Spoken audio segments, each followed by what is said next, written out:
Hard Rock Life. Woo! Yeah. We are here with YouTube host of Unsafe Spaces, Dave McGrath. How's it going, Dave? It's so good to be spending a Thursday night with you guys. Excellent. Thank you. Yeah. Great. So much, man. Yeah, I mean, what else are you going to do? I mean, this is the best thing you could do. Yeah, I mean, yeah, that's true. I was going to go get maybe some shitty cold pizza and fucking cry or scream myself to sleep. So, yeah, this is much better. Right on, man. Dude, so your channel Unsafe Spaces is it's fucking awesome, dude. Thank you, man. Thank you so much, dude. If you could tell the listeners what it is you do at Unsafe Spaces. I mean, it's kind of a broad array of things, but a lot of it's true crime and yeah. Well, Unsafe Spaces was actually born from my last YouTube channel, which, well, I guess it was even born before that. I did an 8-part podcast series for Wondery, which is the just me behaving, doing an 8-part series on, which is basically the biggest podcast network in the world, Wondery, on the disappearance of young children in the 1970s in New England, which was the deadliest decade for kids in recorded history, right here in your backyard and my backyard. I mean, we're all mostly Boston guys here, still living in New England. And, you know, I became obsessed with what happened in those days. And, you know, at that time, I was probably the biggest voice on the internet. You know, I started writing on the internet. I was shit posting before it was cool. You know, I was at Breitbart back in the early days. I've written for just about every news outlet that you can think of, sports, politics, life, crime, whatever. I've done it. And then eventually I did the Wondery stuff. I took a long break, like a year or two. I started doing a true crime show with a good friend of mine, Kevin Linehan, called Yellow Cottage Tales. Right. And that really got a lot of traction. And eventually, you know, it was like, it's like, you got to kind of speak for yourself. And I say a lot of controversial shit, as you guys know. If you've seen 5 minutes of anything I do, you know, like, yeah, this kid, you know, he might a little bit on the spectrum. You know, he has kind of a couple issues. And I think with Kevin, it was like, all right, man, like, I love you. He's one of my best friends, but maybe it's time that we kind of split it up. And like you said in the beginning, it was right. True crime is definitely my bread and butter, but like, if I got to be able to talk about anything and everything, if I want to come out and say that, you know, my friend Jesse, who does the show with me, I think he might have had sex with a transsexual at one point. And if he's gay now, I want to send him to a conversion camp or something. I want to help him. And I can't really say that under the regular umbrella of just we're a strict true crime show, you know? So, yeah, it's a grab bag of shit. I've been, you know, in summation, you know, I'm an author, first and foremost, you know, on Substack. I have one book out, one more coming. And, you know, all around, I'm a curious guy and I'm interested in the world and I don't mind running my mouth about it and facing consequences if I have to. That's fantastic, dude. You have a very expansive background. Like, how old are you? Do you mind me asking you that? No, I'm not a chick. I don't really mind that. I'm 39. I'm about to be 40. Oh, okay. So, yeah, we're all the same age. Holy shit, dude. You've done so much shit. You're 39 years old. Like, yep. Holy fuck, man. I mean, 39 years old. And you look great. You don't look any older than 39. Thank you, bro. Thank you. Little white in the beard, but really, really hot wife. She's Asian. Fuck, she ages yeah. in reverse. Oh, you got an Asian wife. That really makes me like, you know, when I fucking go out and like have a hot fudge sundae at Peaceful Meadows or something, like I get in the gym right away because it's like, she looks incredible. She doesn't have to do anything. It has a way of motivating you. Let's put it that way. Good for you, man. Asian women rule. Yeah, they're the best. I've been to Japan. They really are the best. I toured a couple of areas in Asia in a band, and I had a lot of fun over there. Met a lot of cool people, and actually kept in touch with them too. And Yeah. I like Asian Well, women. they're very like how do I say it? American women are like they're accommodating. Yeah, it's a great word. They're very accommodating for their men. American women are mostly pillow princesses. Listen, you're lucky to just be here with me, and that I actually, had the the bad sense to take my clothes off near you. So just enjoy that. And Asian women are not like that. It's like, it's bro. We don't have to go there. Yeah. My chick is Caucasian, but she's very Asian-like. She's very accommodating. Every once in a while you will meet like chicks who are like, I don't know how to put it, who are like hungry. You know what I mean? I don't know if we can go there on this show. Oh, you can go wherever you want, bro. I'm waiting for feminism in the CIA. Let's offend some people. All right, they're good fucks. All right, guys, they're good fucks, and I've had a couple. My wife is definitely one of them. She's Asian girls are just like that. They'll wash your fucking feet when you get home, man. I don't know what to tell you. you Caucasian bitches better step it up, and otherwise, eventually you'll just end up like on the wrong side of the breeding, right? So yeah, you might end up like a swamp donkey in a Turtle Boy article or something. Oof. I know. How's our boy, man? I'm feeling bad. Feeling bad for him. Yeah, that is fucking horrible. I mean, I've talked to him in a few days. I feel like I should probably reach out to him. It's been a couple days, so. So you've actually been in touch with him? Yeah, I have been in touch with him. Nice. I'm a longtime Turtle Boy fan, and he's been gracious enough to find my work at different points in my career and offer me opportunities to go on his show and talk about it. I'll be forever grateful for that. I have no qualms in saying that. Personally, he's always been, I've said on my show a million times, I don't give a fuck about how you act in your personal life. I don't know, and I have no judgment about what anyone does. I treat people how they treat me. Yeah. Aiden's always treated me really well, and I'm never going to turn on him and come out here and say he shouldn't have done this or shouldn't have done that. I don't have a fucking clue what happened that led him into being in jail. I think that he got really close to a lot of powerful people and pissed them off. Oh, yeah. And that has its consequences. And we'll see. We'll see how this really turns out. We'll see, Yeah. Yeah, it's the whole thing goes so deep. There's so many fucking layers to this onion, man. It's yeah, I mean, it really starts with, did you see what happened this week? Everyone's like, the police can never be corrupt. It's like, 6 state troopers indicted for giving out fake CDLs so they get a fucking driveway done. Yeah, or some shit at their house. You know what I mean? Yeah. This state sucks. It's just fucking, they should just, the whole state the whole region should just be bulldozed and let's start over new, or just make a big like strip mall or something like that. They're doing that all over America. They're just letting everything go to that's shit. True. That's a fucking fair point. Bro. Valid point. Yeah. Yeah, man. It's insane. And I mean, and you have come from the side of law enforcement too, because you've worked with, as a sheriff deputy or yeah. Yep. Yeah. I mean, listen, I've been a deputy. I've worked in all 3 levels of prisons. I've worked in state prison. I've worked in federal prison. I've worked in county jail. I've been out on the street as a deputy. I've been now in my new job as an investigator privately, working for a large group. It's, I listen, I mean, just like any other job, there's plumbers. Some of them are fucking great guys. Some of them are fucking creeps, right? And I think a lot of people, once you get a badge and a gun and you pass the physical fitness exam and you pass the psych eval, a lot of people think that like, oh, this person knows more than me. And like, my whole thing is like, anybody who lords over you in power, like these are not impressive people. Yeah. Like none of these people are any smarter or any better than you. And that goes all the way up to fucking the people who run this country and, anywhere. I mean, these people are not, the best and the brightest are not attracted to these jobs. I'm telling you that right now. And oh no, what happened to Dave? Oh, we lost him. We lost Dave. Oh God damn it. 3, 2, we're back.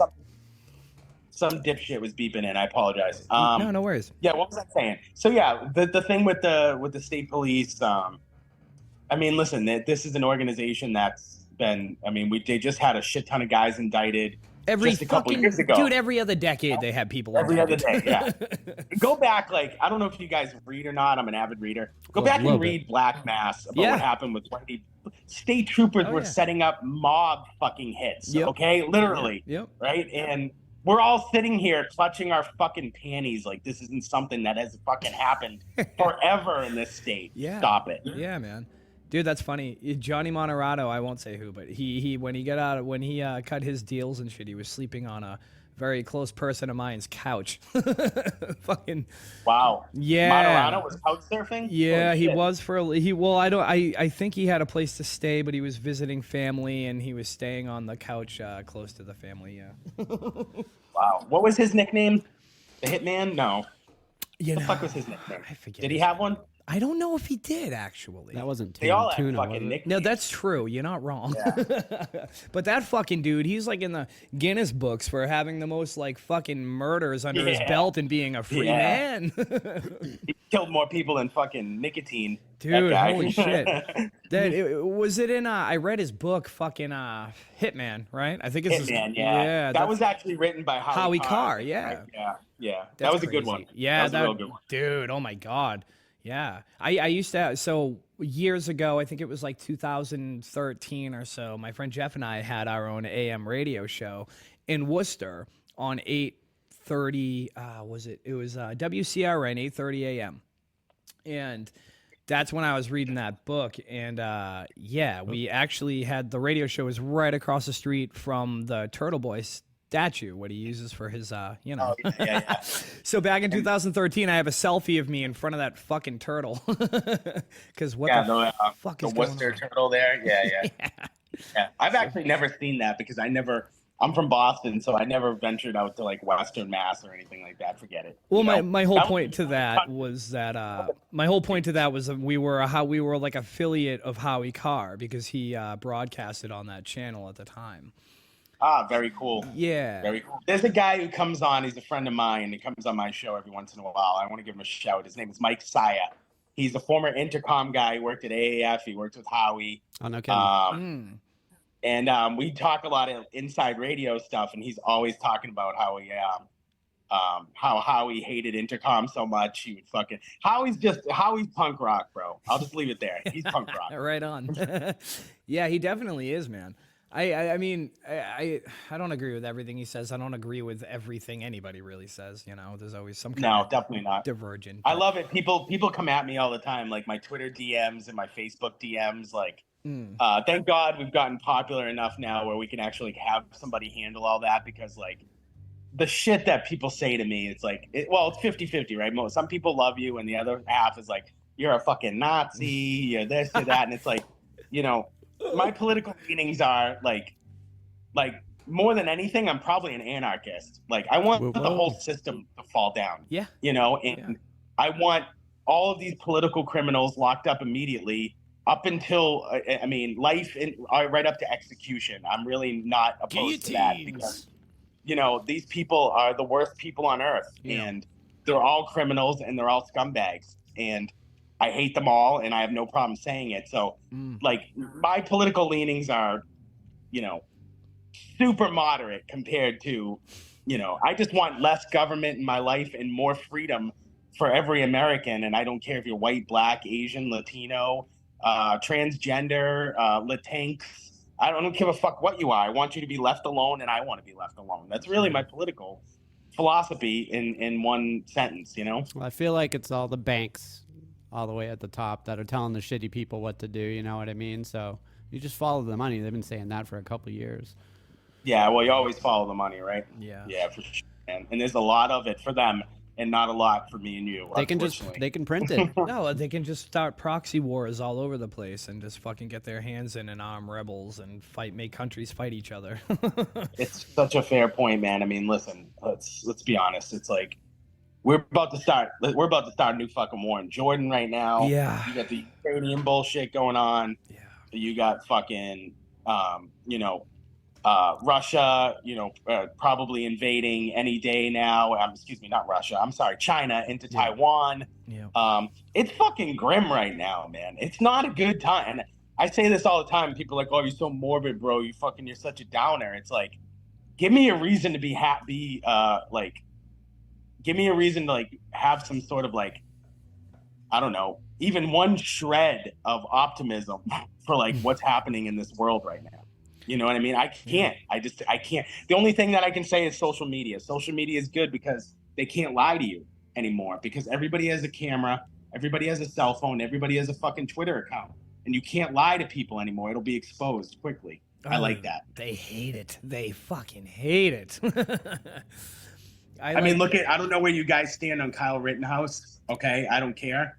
Everybody has a different opinion. But the bottom line is, if it wasn't for a bunch of kids standing there with cell phones and Twitter accounts, Kyle Rittenhouse would be in prison for the rest of his life. Absolutely. Absolutely, dude. Period. Yeah. And he was getting attacked by a fucking pedophile. Like the dude he was getting his ass beat by a dude who anally raped 6 boys. Yep. And just left.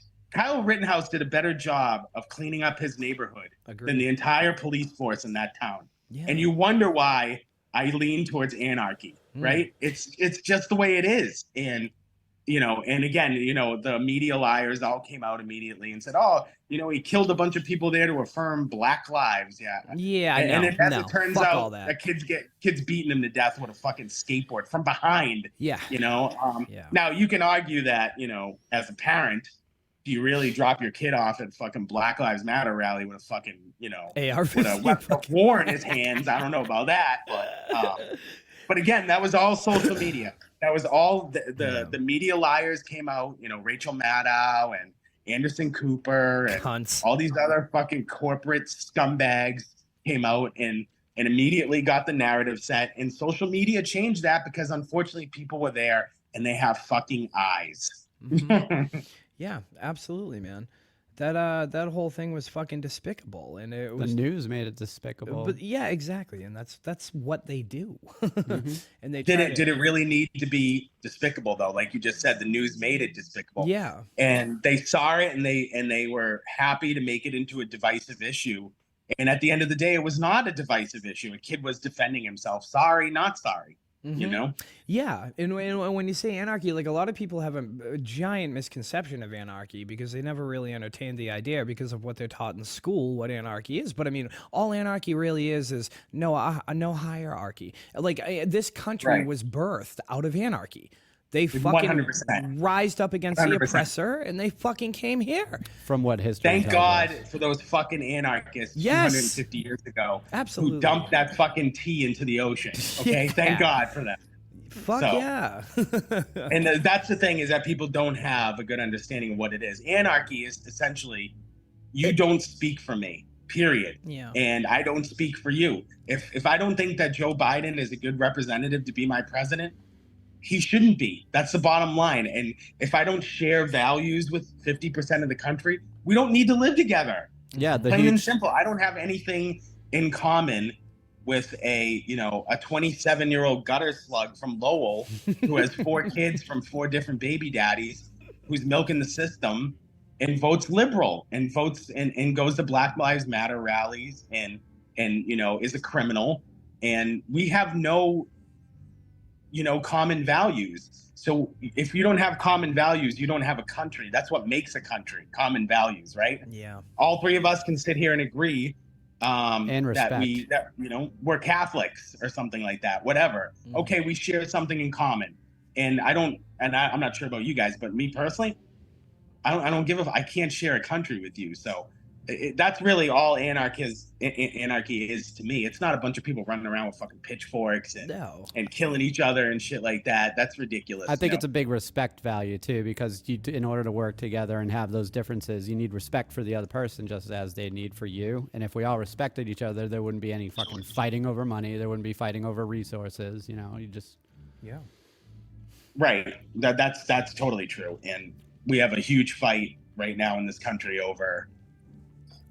Well, I mean, listen, we stopped drilling for oil. We're dependent on all these fucking Arab billionaires who don't give a fuck about us, who hate us, hate our values, hate everything about the way this country was set up and has worked for hundreds of years. And bro, it's bleak, man. I don't see a way out of it. I always say like, oh, the good guys win and shit, and but sometimes they don't. It ain't a fucking movie. It's Yeah. not, you know, and And it has to I don't know. go. We got a lot of decisions to make this year. This is a pivotal year in our history, I think. It does feel like the oppressors have the edge. And it does feel like, you know, the whole order through chaos. It really, because they have done a fantastic job of chaos and causing chaos, the establishment I'm talking about in the mainstream media. Sure, bro. They've done Sure. a brilliant fucking job of it. And they're creating order with their fucking administrations and the bullshit that they're putting into us. Like, it literally into us too. Vaccines, all this bullshit, dude. Not to mention Literally. the literally. fucking blackmail they all have on each other too. Oh my God, dude.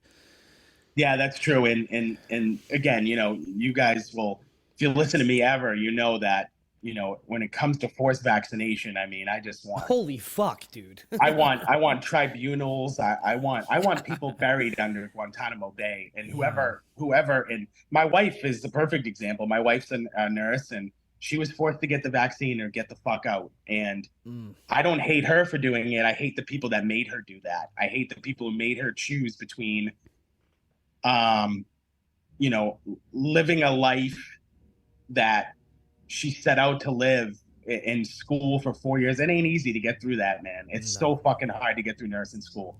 And they hammer you for years. And to see it almost evaporate over a shot that 100% she didn't need and 100% doesn't work. I think we know that now. And I'm not going to sit here and make pretend with anybody, especially not you guys. So Yeah, I my hate brother the people who died. did My it. brother died because of it. Keep going. Your brother died because of the vaccine? Yeah. Mm-hmm. Wow, dude. Yeah. Holy shit, bro. I am so fucking sorry to hear that. And before, when we're done, email me some shit about your brother. I want to talk about that at a later date. I would love to talk about that. Because I want the people who forced your brother to get that to be in prison. And The army. I want the people who, you know, whether it was even, I mean, you know, you've seen the show, you know, Jesse, a good friend of mine, co-host, he got the vaccine and he got it because his parents were like, yeah, you're just not coming around here anymore if you don't get it. That's what these people thought. They actually forced normal adult human beings into believing that if you didn't get a fucking vaccine, that somehow you should be expelled from polite society. It's really incredible. Yeah, it is. It's brilliantly played by fucking mass murderers. And kudos to anybody who didn't believe it. And yeah, I've got a lot of digital receipts on my Twitter, Dave11Bravo84.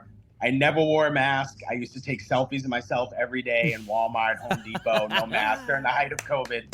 I don't give a fuck. I'm telling you now, you know, if you told me tomorrow, guys, that our kids could have a future of just complete freedom, you know, I'd go to the gallows tomorrow. I would. I'd go to prison. I don't care. Put me in prison. I'll go on a hunger strike. Find me. I won't pay it. I trust me on that. And the last couple years of I've never seen a more just, you know, submissive, compliant, polarizing culture. Yeah. And we're not that. We weren't built on that. And, you know, I encourage people to not comply for sure. With mostly anything. Oh my God, dude! The submissive attitude of the majority of this country is disgusting. It's sad, really. I mean, because it really, I think it really, it painted the picture of who really is brainwashed versus who's not.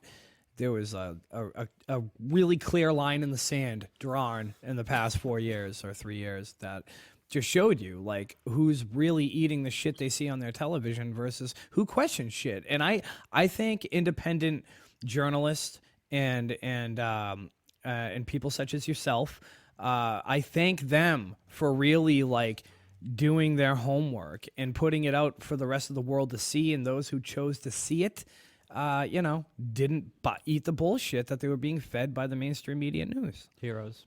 Yeah. So sure. I couldn't be in more agreement with you in that. And obviously mainstream media is dead. It's literally just a carcass now. They're just there to tell you, I mean, they exist wholly on government funds, you know, every single mainstream media outside of, you know, Tucker Carlson, people like that are just there to tell you what Joe Biden wants you to be told. And the stupid people who work for him, nobody takes them seriously outside of, you know, maybe my grandmother or something who's watching them at home, or in the nursing home or whatever. No one really takes them seriously. But the way of the new world is people like us, and people. I grew up on Turtle Boy. I grew up on Jerry Callahan, Rush Limbaugh, Jimmy Dore, Michael Malice. I love Jimmy Dore, people like man. that. Bill Cooper. Yeah, me too. Yeah, Bill Cooper, guys Cooper, like that, yeah. and those were my journalistic heroes, and I just try to carry the torch. And you're right, it really did put us in a class of those who would comply and those who wouldn't. And I happily didn't, and I happily encouraged everybody who follows me to not do it as well. Fuck these people. They're not going to do anything to you. They're fucking cowards. They won't do shit. Yeah. They always say they're going to do this and do that, and never fucking comes to fruition. And at the end of the day, like, they have all the guns, but we have all the truth. And I'd like to see who wins in the end, because historically we do. So I would gladly go to the gallows with you, Dave. Well, hey, we might need to I might need to call you on that someday, bro. Yeah, I know. And I don't say that I don't say that just that's what I'm looking for. Loosely. You don't say it lightly. You mean it. Yeah. I can tell. Yeah, totally. And my only word of encouragement to you would be get a YouTube channel and do lives just like I do. You'll build an audience. You'll see our audience. So we have 1,000 people in there sometimes. Never do we have a video now that's below 10,000 viewers. And you're not any smarter than I am. It's just all about paying attention to what's going on and having the fucking balls to say it. Yeah. And when I go out and I say, you should probably stand up to people who are, like trying to lop the dicks off little boys, or trying to cut the ovaries out of little girls. I don't feel like that's a fucking statement that is controversial, to be honest with you. No. And the truth is often controversial when it shouldn't be. It should just be respected. And we're living in a day and age right now where the truth is controversial, which is fucking. It's sickening. It is. Yeah, it's very controversial to say. Well, it's like how you said.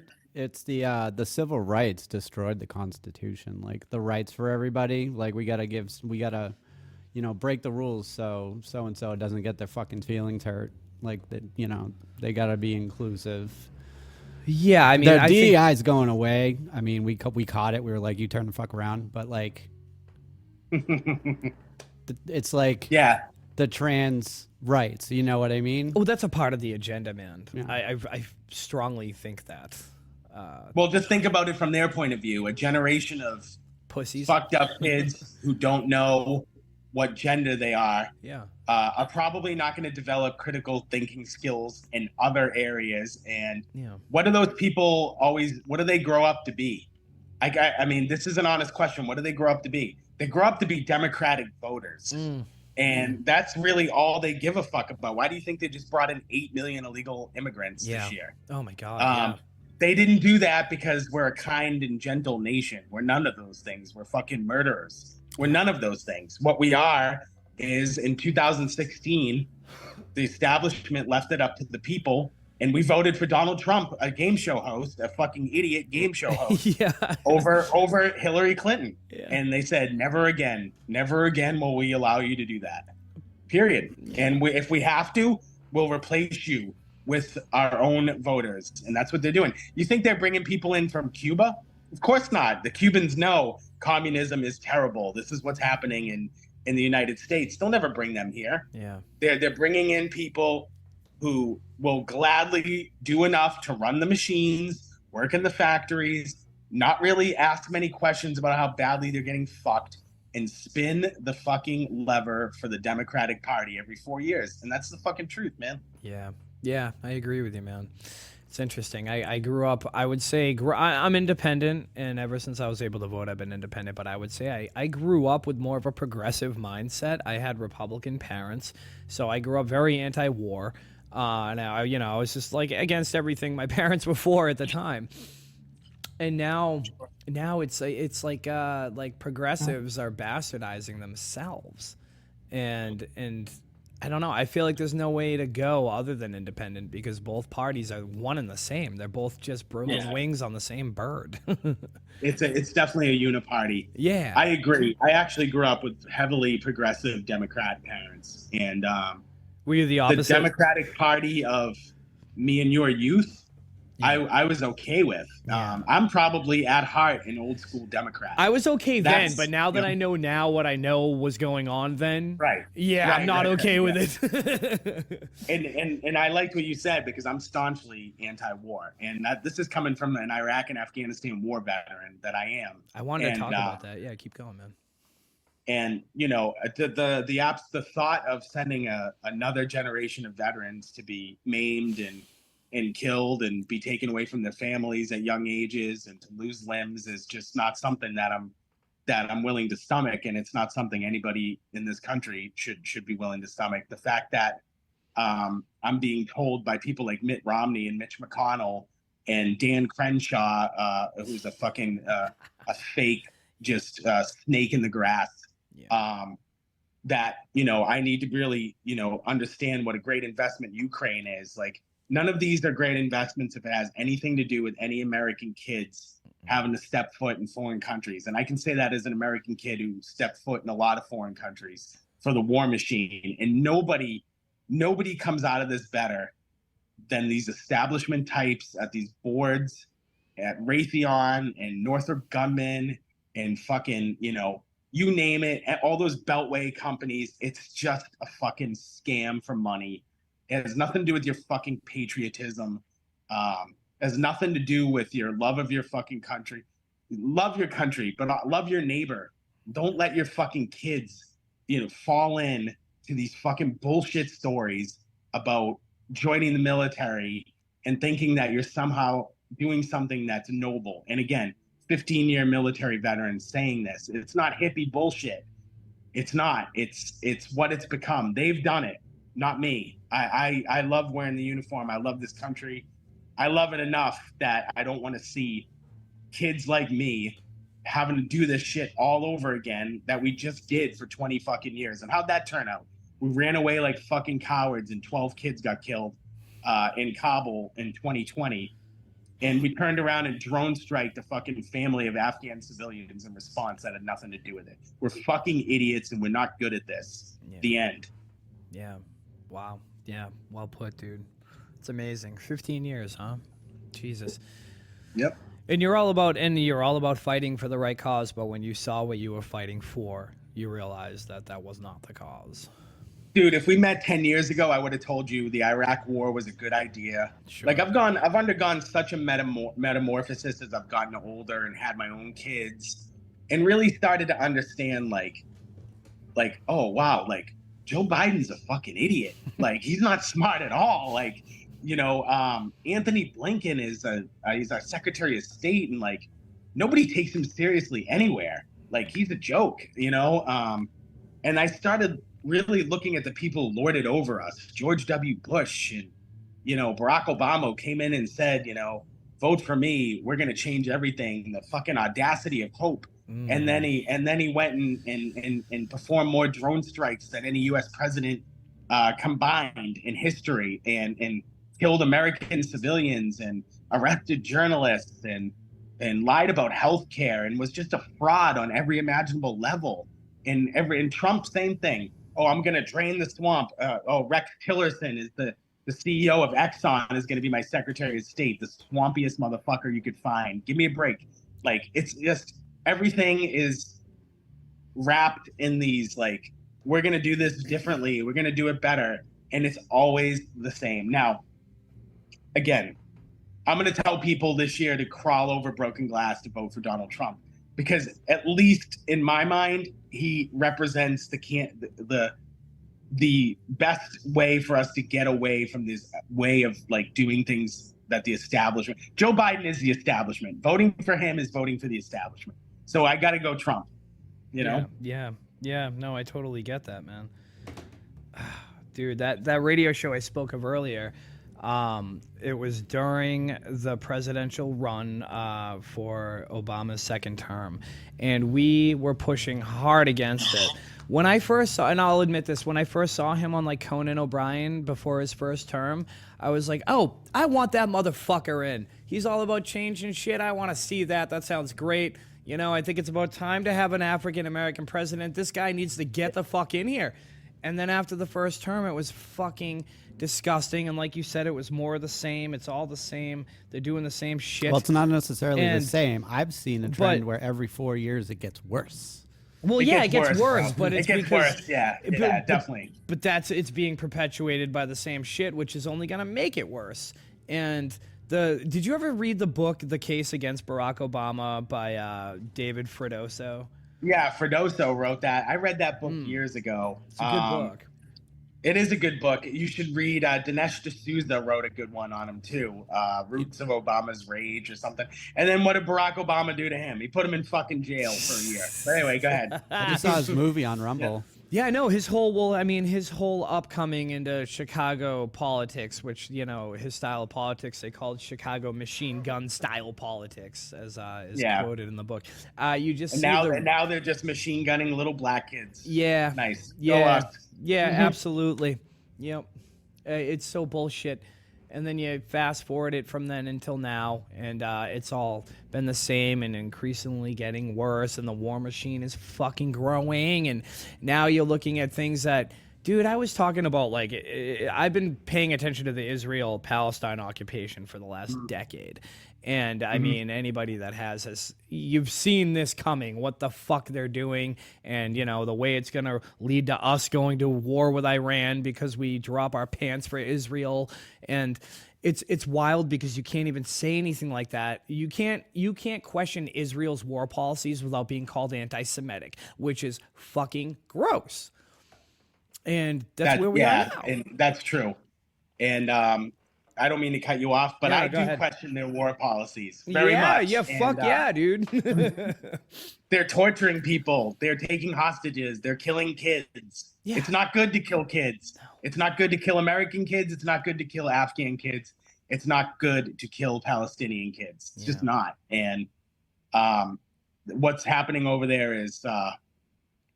It's ethnic cleansing. It's ethnic cleansing. It is. It is. It's literally genocide. Yeah. And no decent human being should root for what's happening on either side. And my only thing is no American should be involved. These people have been going after each other for centuries. Yeah. It's not our fucking problem. 80% of black kids in Baltimore can't read at high school level. Okay. We don't have a decent healthcare system. People are choosing between dying at home because they can't buy health care. They just can't afford it. They're dying of cancer. They're dying of AIDS. They're dying of every disease under the sun right now because we don't have a healthcare system that works for everybody. We have 500,000 fucking homeless veterans in America at any one point. Okay, we have 1.8 million homeless minorities. And you're telling me that I should have some interest in what's going on a half a world away? No, I don't. I'm sorry, I don't have any interest in that. Most Americans can't fucking afford a $500 emergency. Yeah. And you're trying to explain to me why Israel and Palestine is a good investment? Again, no. I care about what's happening right here. Yeah. That's all I care about. And whatever happens a world away, who've been killing each other for centuries, listen, I'm sorry for your troubles. Maybe we'll get to it one day, but not now. Yeah, it's not our problem, man. It's not our problem that Netanyahu is a fucking warmongering cunt. Well, it's like, why do we have people in office that swear allegiance to also another country? Yeah, I mean, they always do. Dual citizenship. They swear allegiance to the country that we fucking rised up against. Like, they swear allegiance to fucking England. I don't even care about England. I don't care they speak the same I don't care about English. any of them. No. I don't care about any of them. No. Any of them. I don't even give a fuck about Canada. Let it break off and become, I don't give a fuck. I mean, look at dude, seriously, let Canada break off right now. Yeah. Like, fuck yeah. You can have it. Tucker's up there. He's going to... What's the guy's name there? Fidel Trudeau. Castro's son. Trudeau. Yeah. Yeah. What a fucking communist dictator he is, man. Piece of oh shit. My God. you can't even speak out against him. He'll close your bank account, dude. I know? know. I mean, it's no joke up there. No. Like, we've lost it. We've lost Canada. Mm-hmm. And same with Australia. Australia's a fucking prison camp now. Yeah. You know what I mean? And we let it happen. We're a bunch of fucking cowards, man. We let it happen, dude. And it started with COVID. I mean, we lost both of them during COVID. And I don't know if you guys follow the UFC or not, but you see that UFC fighter Sean Strickland, who he fought in Canada last week, and some fucking I heard he lost, and I heard it was very controversial. Yeah, it was controversial. It was. I saw the fight, but in the pre-fight press conference, a Canadian reporter who's a cuck, an LGBTQ ally and all this stuff, he's telling Strickland, all these great things about himself because he's a much better person than all of us. Yeah. And he goes, what do you think about it? And he's like, dude, like, you lost your fucking country, bro, here in Canada. Like, you think I give a fuck what you people think of me?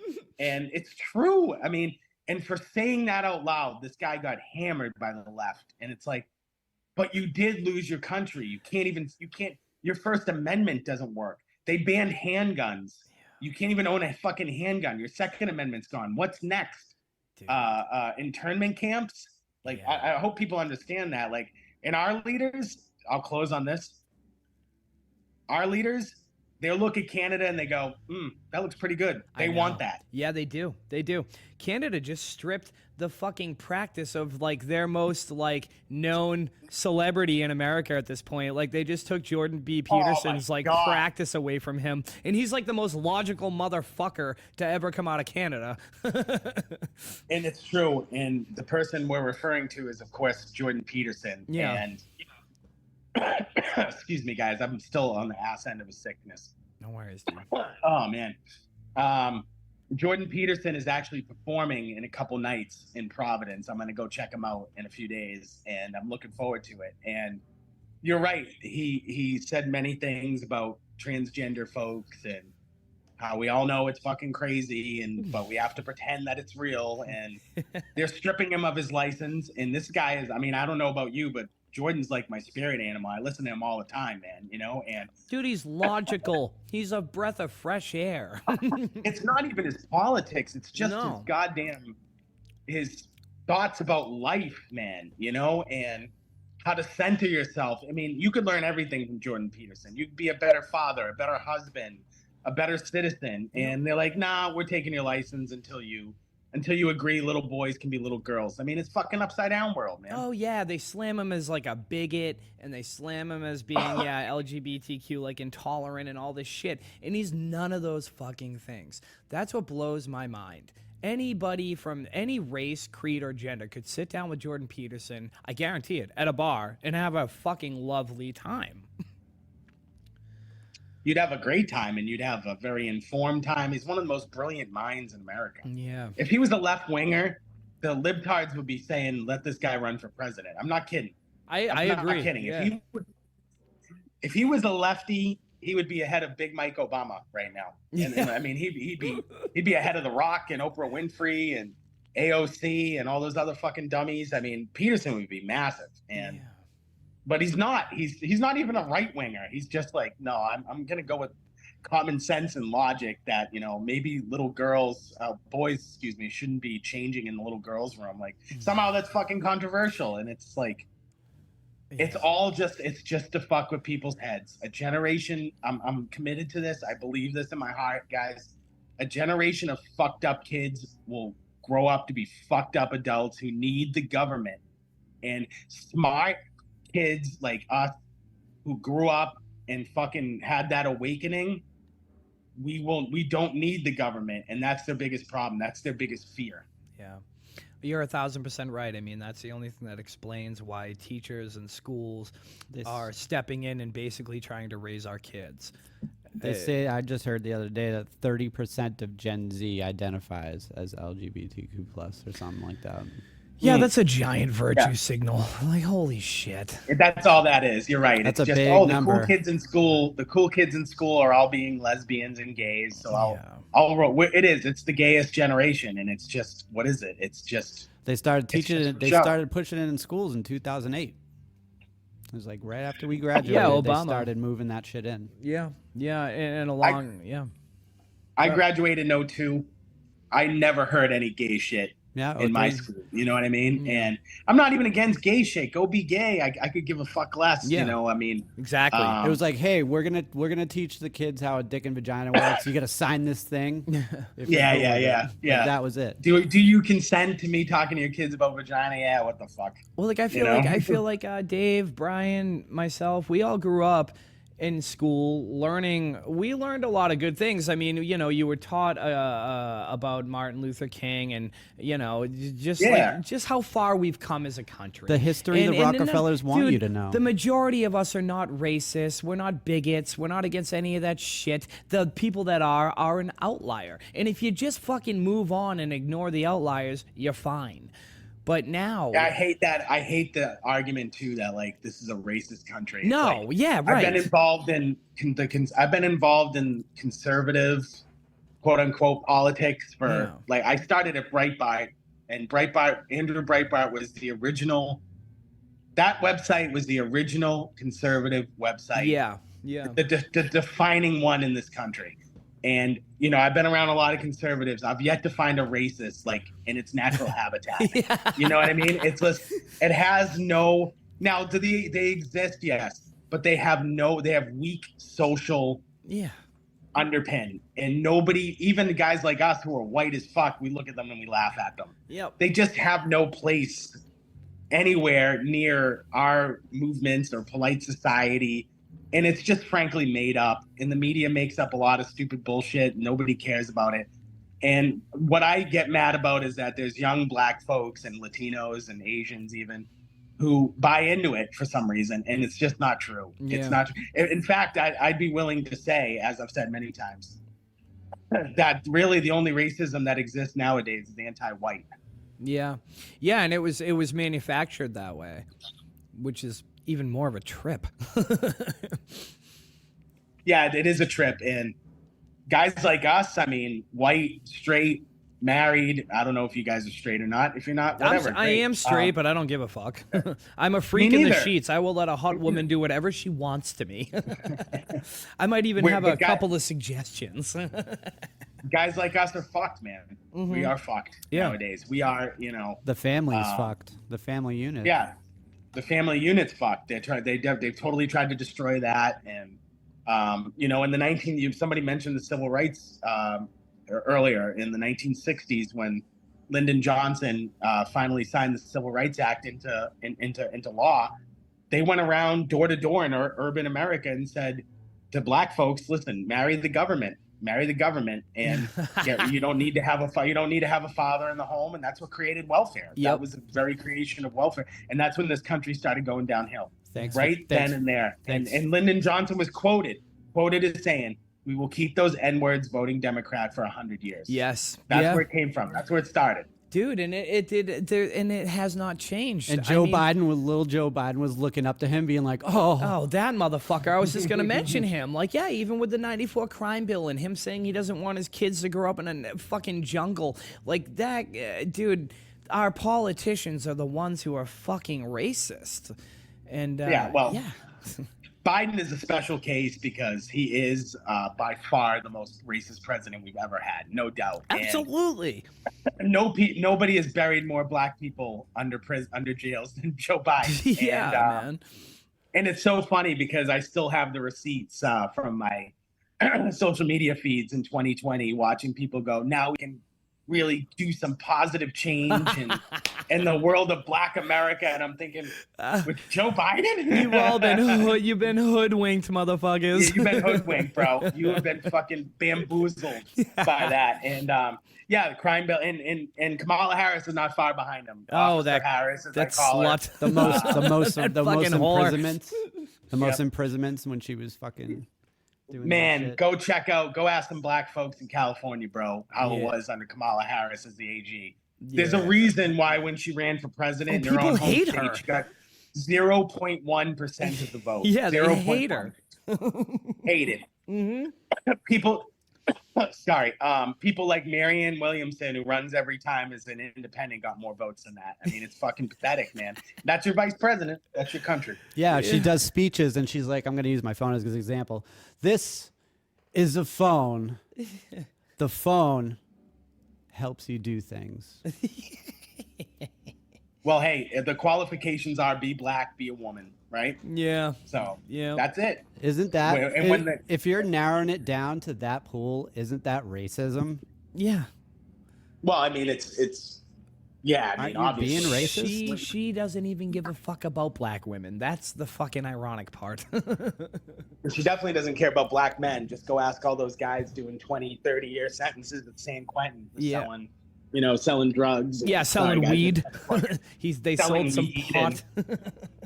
and selling cocaine, and meanwhile, you have no problem leaving our border wide open so we can have fucking fentanyl coming over and, like gangbusters, killing kids. You can't even take a fucking pill anymore without wondering, am I going to fucking drop dead, Yeah, you got to have a drug test. You got to have a drug testers if you want to party with your friends. You better have drug testers.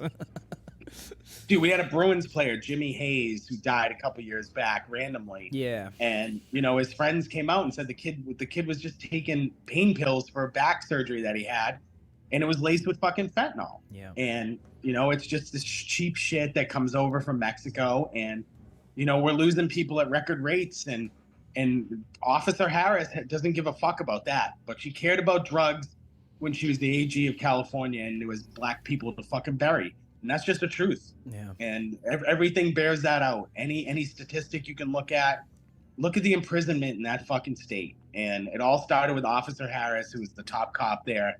And anybody who tells you any differently either has their head dug up their ass, or they just don't give a fuck, and that's their team, and that's sad. Yeah, man. I don't know how much of this is going to work for a transition, but I feel like it does work. when I think about everything we're talking about corruption at the fucking highest levels, right? Then when you see something like that, you can only imagine that that's not where it starts. Like, the corruption is a big giant onion, and there's just layers to it. And when you have a country that is corrupt, you could almost definitely boil it down to a local level. And what I'm talking about right now is the Karen Reed case, among the Sandra Birchmore case, all the missing people cases, and you've covered many missing people in Massachusetts. Like, there's a giant onion, and it just goes all the way to the top. You know what I'm saying? And like, it's what we're seeing with like Karen Reed and Sandra Birchmore and these other things. They're a microcosm of what's going on in our country. It's a fucking just one giant onion of corruption, and people don't want to look at it. They don't want to believe it. They just think it's so unbelievable, and conspiracies can't happen because too many people would have to be involved. Yeah. Do you know what am I off base? Or they know, but they're so comfortable. They're like, it's not affecting me.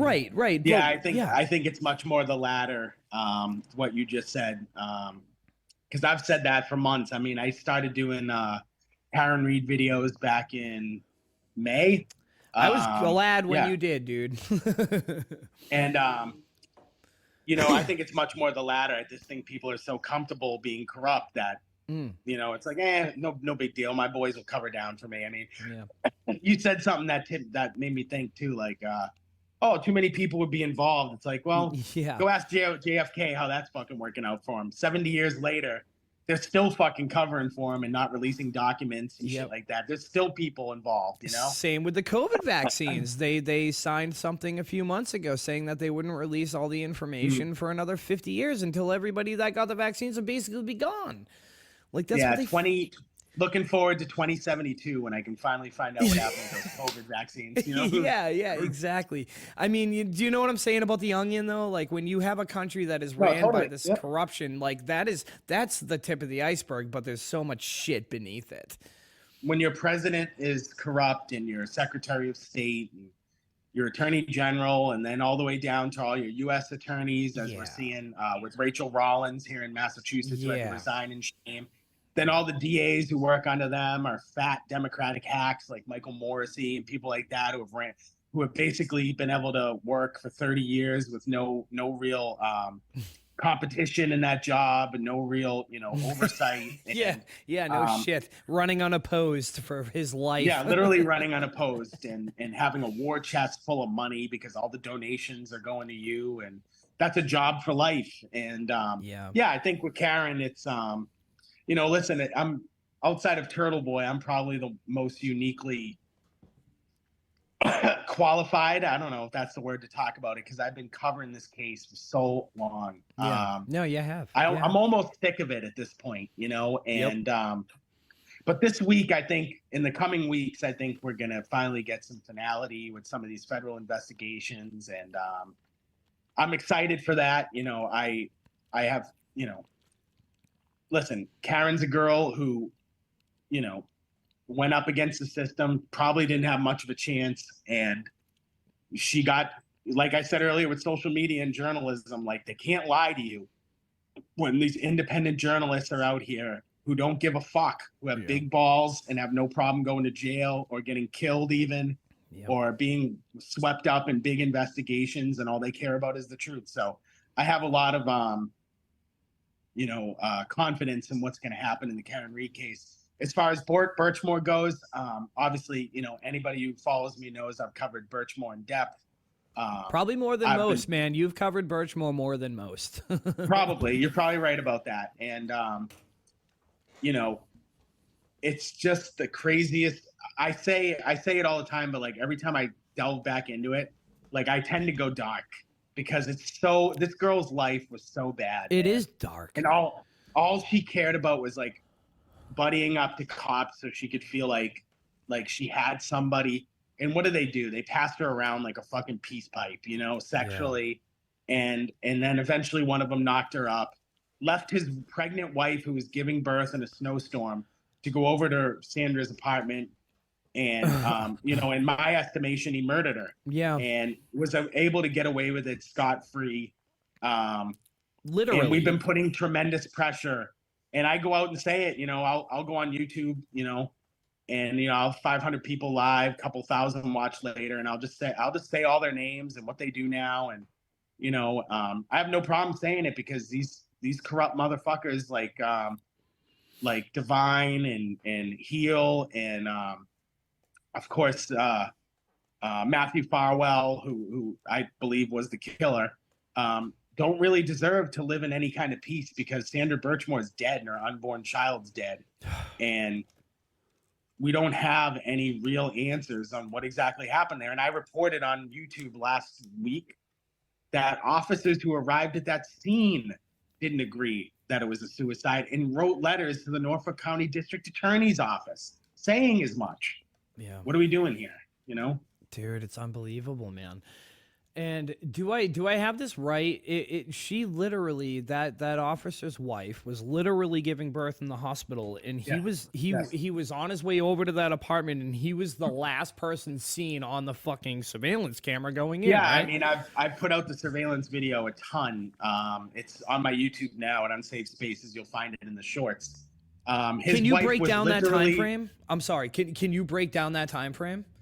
Yeah, he was in the house for like a half an hour in the apartment. Excuse me. She lived in an apartment building.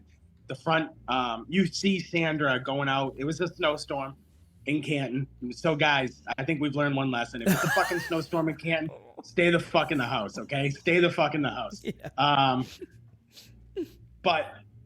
And he got there, I think it was 9:31. His wife was due for a cesarean section that night in Wellesley, Newton Wellesley Hospital. So he drove from there to Canton in a snowstorm. He stayed in the house for 29 minutes. And after he left, Sandra's phone never moved again. So if she killed herself after he left, you would assume that her phone would have moved somewhere. She would have texted somebody, called somebody. Even the Apple Health data would have her moving around the house. It did not. So. Sure, yeah. And how was she found? She was found how a lot of inmates are found. She had leverage. It was like a blood choke. She tied it off, or whomever, air quotes, tied it off, almost like how Aaron Hernandez killed himself. He tied it up to like a door, and then he soaped up the floor so he would slide. and all of his weight would lean into his throat on the rope. And that's how it happened with her. It was a belt, if I remember correctly, to be exact. So she was found like that. And, you know, a lot of her friends have come forward. I talked to a lot of people who knew Sandra very well all the time. And that's the best thing. More than anything, that's why I do the show, is because I'll get out there and say something. Next day, I'll have some people in my inbox who really were there and know her. And they said she was ecstatic about having that child, and there's no way she would have killed her or that baby. And I tend to believe them. I really believe them. I think we have a full-blown murder on our hands. And all these years later now, it's just like people like me and Turtle Boy, when he was out of jail, going like, are we ever going to look into this? It's like, it's kind of fucked up, you know? Yeah. And some of those same cops were involved in the Karen Reed investigation too, right? Yeah, Sergeant Lank. And Lank, I know a lot of people don't like hearing this. I tweeted this the other day and people are like, come on, what the fuck? But Lank has a bad name from the Karen Reed investigation. But I'm told that Lank actually totally disagreed with the Birchmore foundings. Like, he spoke up about it. So I will give Lank that. Yeah. Yeah. There you go. Was he one of the cops that actually went to the Albert's house? When that? Yeah, it was. He was there, along with a few young rookie patrolmen, and basically, when it became a murder scene or a death scene, because John was not dead, remember, until 6 o'clock the next morning at Good Sam. 8 o'clock the next morning. Yeah. And once it becomes a murder or a death investigation, MSP gets involved. So basically, Lank was on scene for many, many hours. And so I know from following you that you are rest assured that Karen did not do this. Is that accurate? Yeah, that's incredibly accurate. Yeah, I believe Karen did not do this. And I don't know who did it. I'm not going to sit here and tell you I think this guy did it, or that's not my fucking job. Yeah, it's not your job. Right. Yeah. Yeah. I don't know who the fuck did it, but the case boils down to really two common sense things for me. The injuries don't match up. Yeah.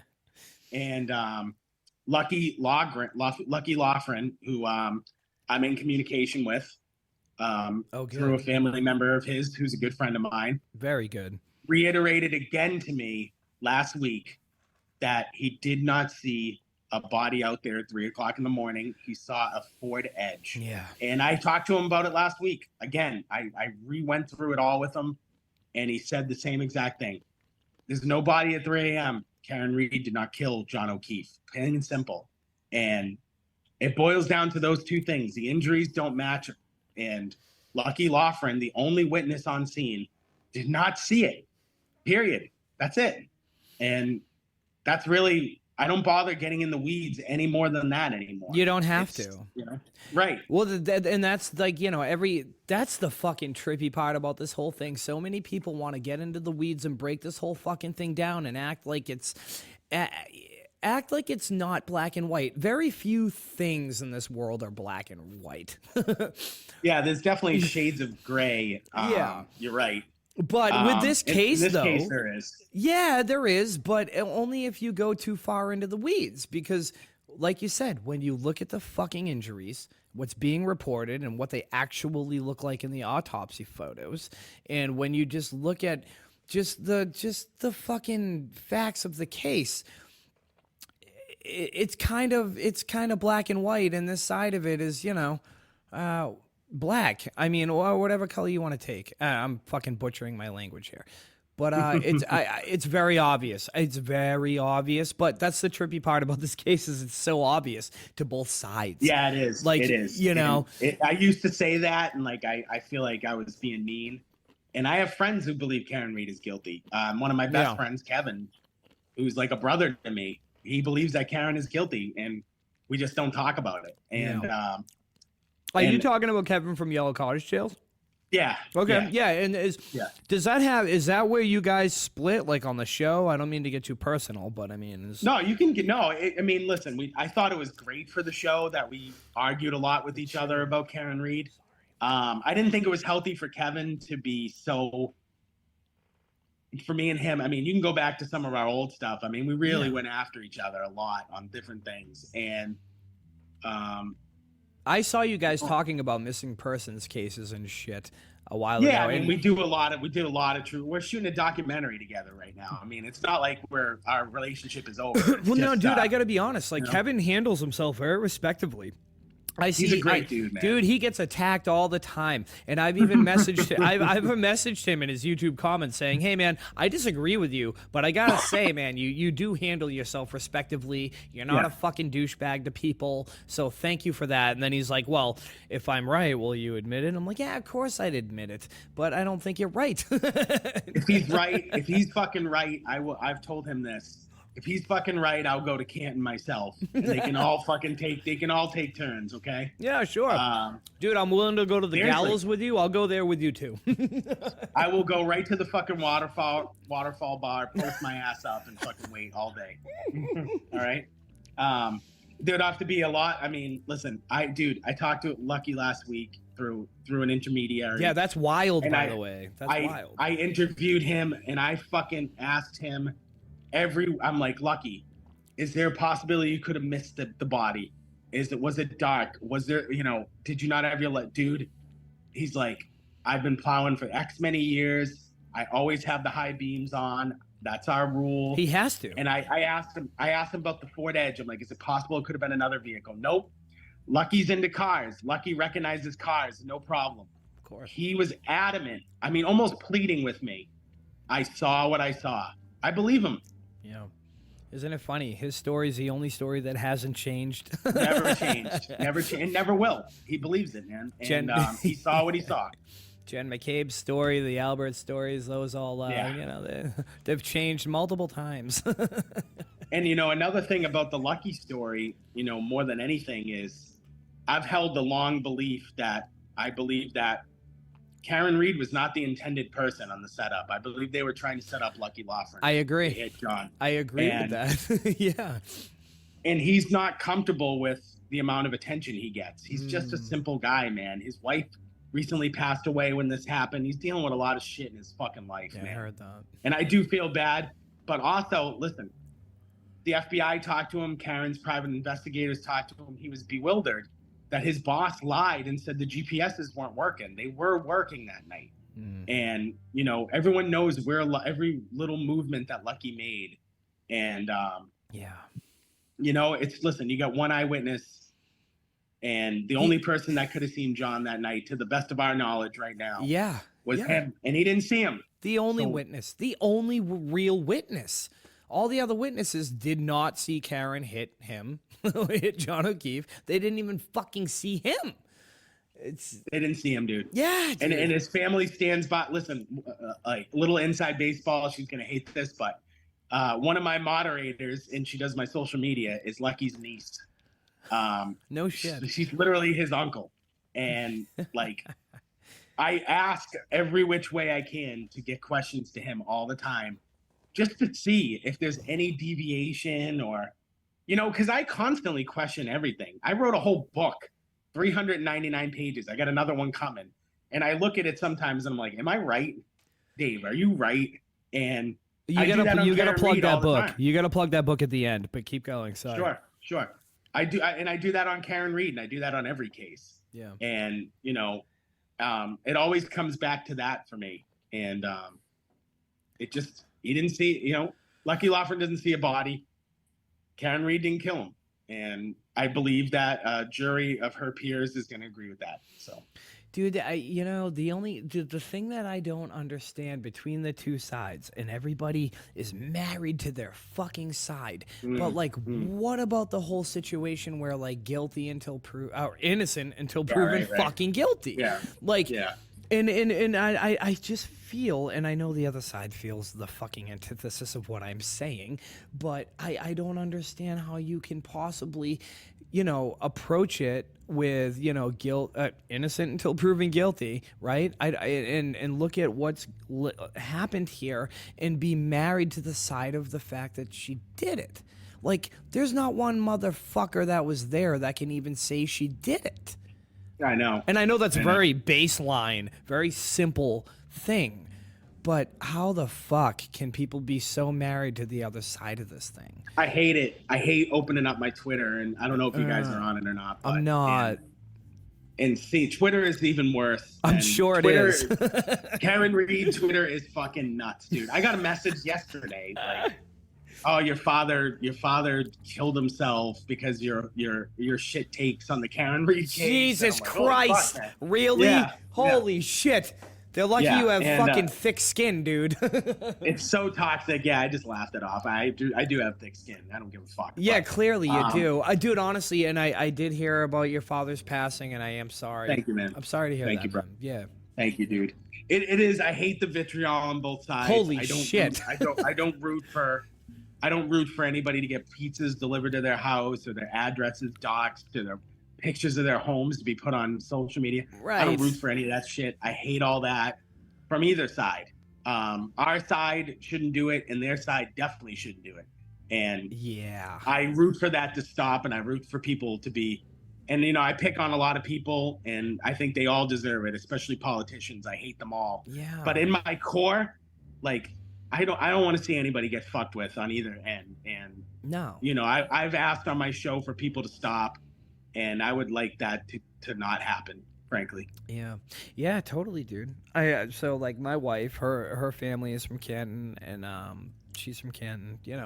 They follow the case very closely, obviously, and they're on the side of the fact that Karen Reed didn't do this, and and they know a lot of people too. Like they're very respectful. They're very respected in Canton. They're a great family. They're amazing people. But when it is such a mind fuck, the dichotomy between the two ideas that she did or didn't do it. And I don't understand, to reiterate that, how you could just like really suck the prosecution's dick on this fucking case or die on that hill with everything that's said in the, the Google searches and the deleted calls from Jen McCabe's shit and just everything. I don't understand it. But what I really don't understand is this. With an investigation that has so many goddamn holes in it, with an investigation where the cops didn't even knock on the fucking door, where a dead body was found on the fucking yard, in an investigation where, like, the chain of custody was fucking beyond molested. Like, how can you be married to the prosecution? Like, I look at it, dude, I'm at the point, like, a lot of people are going to hate this, but I say this. Even if she did that shit, I wouldn't fucking convict her. Yeah, I know. Like, it's so true. And I don't think she did it, but I wouldn't convict her on that. That sets a dangerous precedence going forward. Like, people in future cases will cite this fucking case if she goes to jail, and more innocent people will go to jail or end up on death row than there already is. Than there already is. No, I couldn't agree more. Guys, I'm sorry. My wife and kids just walked in. Yeah, okay. I don't mean to cut it, but I want to hang out with them. I apologize. Do it. Do it. I'll come back anytime. Yeah, Please, no, dude, anytime. we'd love to have you back on. You mean that? Like, we can do this again. I really appreciate it. Hit me up. I'll come on again. Awesome. But I haven't seen them all day, so. Oh, God bless you and your family, man. Thanks so much, boys. Good conversation. Thank you. Talk Definitely. Soon, okay? Absolutely. You too. Hard Rock Life. Abrupt ending. Can they hear me? Can the listeners hear me?